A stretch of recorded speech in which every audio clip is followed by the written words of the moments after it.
அவர்கள் இன்னுயிரை நீத்து விடுகிறார்கள். இன்னா லில்லாஹி வ இன்னா இலைஹி ராஜிஊன். அவருடைய கடைசி அபிலாஷை அப்படி இருந்த காரணத்தினாலே அல்லாஹ் சுப்ஹானஹு வ தஆலா இந்த சலாத்தை நபிகள் நாயகம் ரசூலை கரீம் ஸல்லல்லாஹு அலைஹி வஸல்லம் அவர்கள் கேட்கிறார்கள்.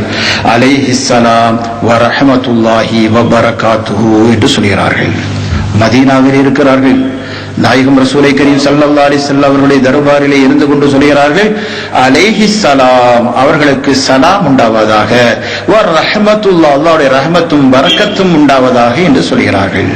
அப்ப சஹாபா பெருமக்கள் கேட்கிறார்கள், திடீரென்று அலைஹிஸ்ஸலாம் அவர்களுக்கு சலாம் உண்டாவதாக என்று சொல்கிறீர்களே, ஒரு சலாத்துக்கு நீங்கள் பதில் சொல்கிறீர்களே, என்ன விவரம் என்று கேட்கும் போதுதான் சொல்கிறார்கள், நம்முடைய ஹபீபாக இருக்கக்கூடிய ஹுபைப் ரலியல்லாஹு தஆலா அவர்கள் ஷஹீதாக்கப்பட்டு விடார்கள்.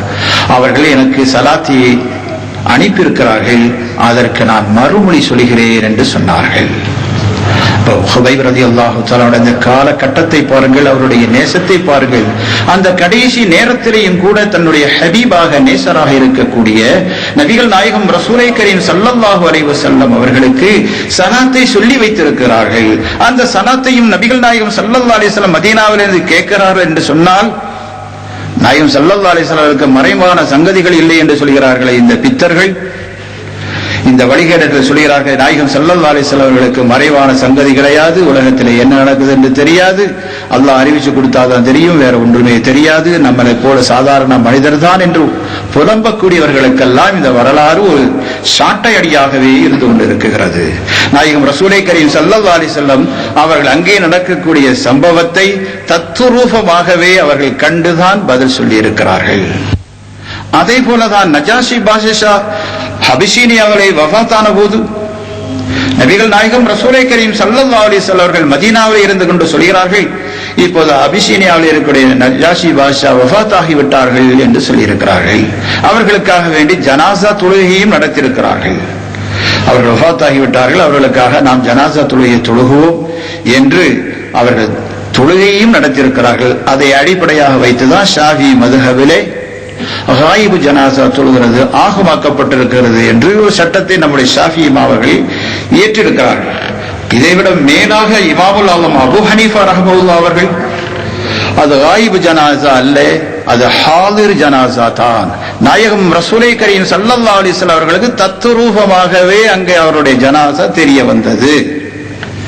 நாயகம் ஸல்லல்லாஹு அலைஹி வஸல்லம் அவர்களுக்கு அந்த நஜாஷி பாஷாவுடைய ஜனாசா தத்துரூபமாக அவர்களுக்கு தெரிய வந்தது. ஆயினாலே தத்துரூபமாகத்தான் ஹாதிர் ஜனாசாவை தான் அவர்கள் தொழ வைத்தார்கள் என்று இமாமுல் ஆலம் அபூ ஹனீஃபா ரஹ்மத்துல்லாஹி அவர்கள் தங்களுடைய ஃபிக்ஹ் கிரந்தத்திலே வரைந்திருக்கிறார்கள். ஆயினாலே ஹனஃபி மதுஹப் பிரகாரம் காயிப் ஜனாசா என்பது இல்லை. ஷாஃபியிலே தான் காயிப் ஜனாசா, நாயகம் ஸல்லல்லாஹு அலைஹி வஸல்லம் அவர்கள் மதீனாவிலே தொழ வைத்ததனாலே காயிப் ஜனாசா என்று அவர்கள் சட்டத்தை எடுத்திருக்கிறார்கள். அதைவிட மேலாக இமாமுல் ஆலம் அபூ ஹனீஃபா ரஹ்மத்துல்லாஹி அவர்கள் நாயகம் ஸல்லல்லாஹு அலைஹி வஸல்லம் அவர்களை உயர்த்தி சொல்கிறார்கள். எப்படி? நாயகம் ஸல்லல்லாஹு அலைஹி வஸல்லம் அவர்கள் ஹாதிர் ஜனாசா தான் தொழ வைத்தார்கள். ஆயினாலே ஹாதிராக ஜனாசா தொழுகை நடத்துறதா இருந்தா அங்கே ஜனாசா ஹாதிராக இருக்க வேண்டும் என்று அவர்கள் சட்டத்தை வைத்திருக்கிறார்கள். இப்படியெல்லாம் நபிகள் நாயகம் ரசூலை கரீம் ஸல்லல்லாஹு அலைஹி வஸல்லம் அவர்கள் மீது சஹாபா பெருமக்கள் எல்லாம் தங்களுடைய உயிரிலும் மேலாக வைத்திருக்கிறார்கள். அதே போலதான் அம்மார் இப்னு யாசிர் என்பவர்கள் நம்முடைய சரித்திரத்திலே மிக முக்கியமான அம்சத்தை பெற்றவர்கள். ஏனென்று சொன்னால் அம்மார் ரலியல்லாஹு தஆலா அவர்களும் அவருடைய தகப்பனார் யாசிர் அவர்களும் அவருடைய தாயார் சுமையா ரலியல்லாஹு தஆலா அவர்கள் இவர்களெல்லாம் அடிமைகளாக இருந்தவர்கள். வெளிநாட்டிலிருந்து பிடித்து வரப்பட்டு அடிமையாக ஆக்கப்பட்டவர்கள். இவர்கள் இஸ்லாத்தை தழுகினார்கள், இஸ்லாத்திலே மிக ஆணித்தரமாக இருந்தார்கள். சுமையா ரலியல்லாஹு தஆலா அவர்கள் தான் முதன்மையாக இஸ்லாத்திலே ஷஹீதாக்கப்பட்ட பெண்களில் முதன்மையாக இருந்து கொண்டிருக்கிறார்கள். நாயகம் ஸல்லல்லாஹு அலைஹி வஸல்லம் அவர்கள் மீது மஹபத்து வைத்து இஸ்லாத்தை தழுவிய காரணத்தினாலே இந்த கூடிய அபூ ஜஹல் அவர்களை நிர்வாணமாக வைத்து அவருடைய அபத்திலே அம்பை வீசி ஷஹீதாக ஆக்கியது இந்த சுமையா ரலியல்லாஹு தஆலா அவர்களைத்தான். அவருடைய தகப்பனார் யாசிர் ரலியல்லாஹு தஆலா அவர்களும் இஸ்லாத்திலே ரொம்ப சித்திரவதை செய்யப்பட்டுத்தான் அவர்களும் வஃபாத்தாக இருக்கிறார்கள். அதே போல அவருடைய மகனாக இருக்கக்கூடிய அம்மார் அவர்களும் பெரும் பெரும் சித்திரவதைக்கு உள்ளாக்கப்பட்டவர்களாக இருந்தார்கள். எந்த அளவுக்கு என்று சொன்னால், நெருப்பிலே அவர்களை தூக்கி கொளுத்தி எரிப்பதற்கு கூட ஆயத்தமாக ஆகிவிடுகிறார்கள். அந்த காலகட்டத்திலே தான் நபிகள் நாயகம் ரசூலை கரீம் ஸல்லல்லாஹு அலைஹி வஸல்லம் அவர்கள் அந்த வழியாக போகக்கூடிய நேரத்திலே இந்த நிலையை பார்க்கும் போது நாயகம் ரசூலை கரீம் ஸல்லல்லாஹு அலைஹி வஸல்லம் அவர்கள் துஆ செய்கிறார்கள். யா நார் கூனி பர்தன் வ ஸலாமன் அலா அம்மார் கமா குன்தி அலா இப்ராஹீம்.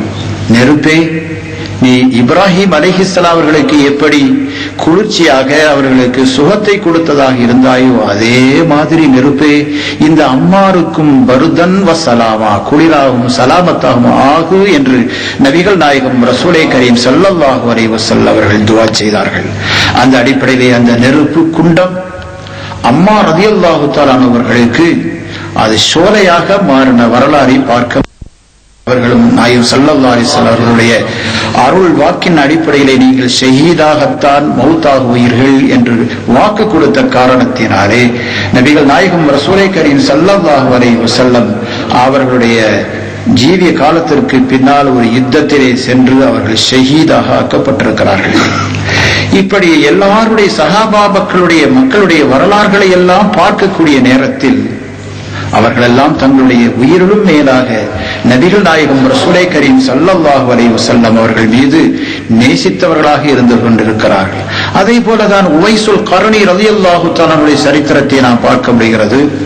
உவைசுல் கர்னி ரலியல்லாஹு தஆலா அவர்கள் நபிகள் நாயகம் ரசூலை கரீம் ஸல்லல்லாஹு அலைஹி வஸல்லம் அவர்களுடைய ஜீவிய காலத்திலே தான் இருந்தார்கள். ஜீவிய காலத்திலே இருந்தும் கூட நபிகள் நாயகம் ஸல்லல்லாஹு அலைஹி வஸல்லம் அவர்களை சந்திக்கக்கூடிய பெரும் பாக்கியம் அவர்களுக்கு கிடைக்காமல் போய்விட்டது. காரணம், அவருடைய தாயார் அவர்கள் வயோதிகமான ஒரு நிலையிலே இருந்து கொண்டிருந்தார்கள். இவர்கள் வந்துவிட்டால் தாயாரை பார்க்கக்கூடிய ஒரு சூழ்நிலை இல்லை, யாரும் அவர்களை கவனிக்க மாட்டார்கள், தாய் அந்தோகதியாக ஆகிவிடுவார்கள் என்ற அந்த நோக்கத்திலே தான் நபிகள் நாயகம் ரசூலை கரீம் ஸல்லல்லாஹு அலைஹி வஸல்லம் அவர்களை சந்திக்கவே வரவில்லை. வரக்கூடிய ஒரு வாய்ப்பு அவர்களுக்கு கிடைக்கவும் இல்லை. ஆனாலும் நாயகம் ஸல்லல்லாஹு அலைஹி வஸல்லம் அவர்களை உகந்தவர்களாக அங்கே நடக்கக்கூடிய எல்லா சம்பவங்களையும் கேட்டுக்கொண்டே இருப்பார்கள். இரவும் பகலும் அந்த நபிகள் நாயகம் ரசூலை கரீம் ஸல்லல்லாஹு அலைஹி வஸல்லம் அவர்கள் இஸ்ஸுக்குள்ளவர்களாக காதலாக இருந்து கொண்டிருப்பார்கள். உஹது யுத்தத்திலே நபிகள் நாயகம் ரசூலை கரீம் ஸல்லல்லாஹு அலைஹி வஸல்லம் அவருடைய பல் ஷஹீதாக்கப்பட்டது என்ற ஒரு செய்தியை கேட்ட மாத்திரத்திலேயே நாயகம் ஸல்லல்லாஹு அலைஹி வஸல்லம் பல்லு போய்விட்டதா, ஆனால் அவர்களுக்கு இல்லாத ஒரு பல்லு நமக்கு தேவையா என்று பல்லை எடுத்தார்கள். எந்த பல் என்று அவர்களுக்கு தெரியவில்லை. இந்த பல்லா இருக்குமோ அல்லது அந்த பல்லாக இருக்குமோ என்று பலரும் பல ரூபத்திலே சொன்ன காரணத்தினாலே ஒவ்வொரு பல்லாக எடுத்து கடைசியில் பல்லே இல்லாமல் ஆகிவிட்டார்கள். அவர் நாயகம் ரசூலை கரீம் ஸல்லல்லாஹு அலைஹி வஸல்லம் அவர்கள் மீதுள்ள அந்த அன்பு பாசம் இப்படியெல்லாம் அவர்களை செய்ய வைத்திருக்கிறது. அவர்களுக்கு இல்லாத ஒரு பொருள் நமக்கு தேவையில்லை என்று அவர்கள் தங்களுடைய பற்களை எல்லாம் புடுங்கியிருக்கிறார்கள். ஆனால் நபிகள் நாயகம் ரசூலை கரீம் ஸல்லல்லாஹு அலைஹி வஸல்லம் அவர்கள் இந்த உவைசுல் கர்னியை பற்றி சஹாபா பெருமக்களிடத்திலே அறிமுகப்படுத்தி வைத்திருக்கிறார்கள். உமர் பின் கத்தாப் ரலியல்லாஹு தஆலா இடத்திலே வசியத்தாகவும் செய்திருக்கிறார்கள். இந்த ஒரு போர்வையை என்னுடைய காதலராக இருக்கக்கூடிய உவைஸ் என்று சொல்லக்கூடியவர் கர்ண என்ற ஊரிலே இருந்து கொண்டிருக்கிறார்கள். அவருடைய அடையாளம் இது. அவருடைய முதுகிலே ஒரு திர்ஹம் அளவுக்கு ஒரு வெள்ள தழும்பு இருந்து கொண்டிருக்கும். அவர் பேர் உவைஸ் என்று இருக்கும். அவருக்கு இந்த வெகுமதியை கொடுக்க வேண்டும். அவர்களிடத்திலே என்னுடைய உம்மத்தினர்களுக்காக துஆ செய்யும்படியாக நீங்கள் சொல்லுங்கள் என்றெல்லாம் உமர் பின் கத்தாப் ரலியல்லாஹு தஆலா இடத்திலே அவர்கள் உபதேசம் செய்துவிட்டு நாயகம் ஸல்லல்லாஹு அலைஹி வஸல்லம் அறிந்திருக்கிறார்கள். இப்படி தாயாருடைய பணிவிடையில் அவர்கள் இருந்து கொண்டிருக்கிறார்கள். அவர்கள் வர முடியாமல் இருந்து கொண்டிருக்கிறார்கள். நீங்கள் அவர்களிடத்திலே சென்று நீங்கள் துஆ செய்யுங்கள் என்றெல்லாம் உமர் பின் கத்தாப் ரலியல்லாஹு தஆலா இடத்திலே சொல்லி காட்டியிருக்கிறார்கள். அந்த அடிப்படையிலே நபிகள் நாயகம் ரசூலை கரீம் ஸல்லல்லாஹு அலைஹி வஸல்லம் அவர்களுக்கு பின்னாலே உமர் பின் கத்தாப் ரலியல்லாஹு தஆலா இந்த அடையாளத்தை அறிந்து அந்த சன்மானத்தை கொடுப்பதற்காக சென்று அவர்களை சந்தித்து நாயகம் ஸல்லல்லாஹு அலைஹி வஸல்லம் அவர்கள் உங்களை துஆ செய்யும்படியாக சொன்னார்கள். உம்மத்தினர்களுக்கு நீங்கள் துஆ செய்ய வேண்டும் என்று சொன்னார்கள் என்று சொல்லிவிட்டு எனக்கும் நீங்கள் துஆ செய்யுங்கள் என்ற ஆசீர்வாதத்தை உமர் பின் கத்தாப் ரலியல்லாஹு தஆலா அவர்கள் பெற்று வந்திருக்கிறார்கள். இப்படி ஆஷிகா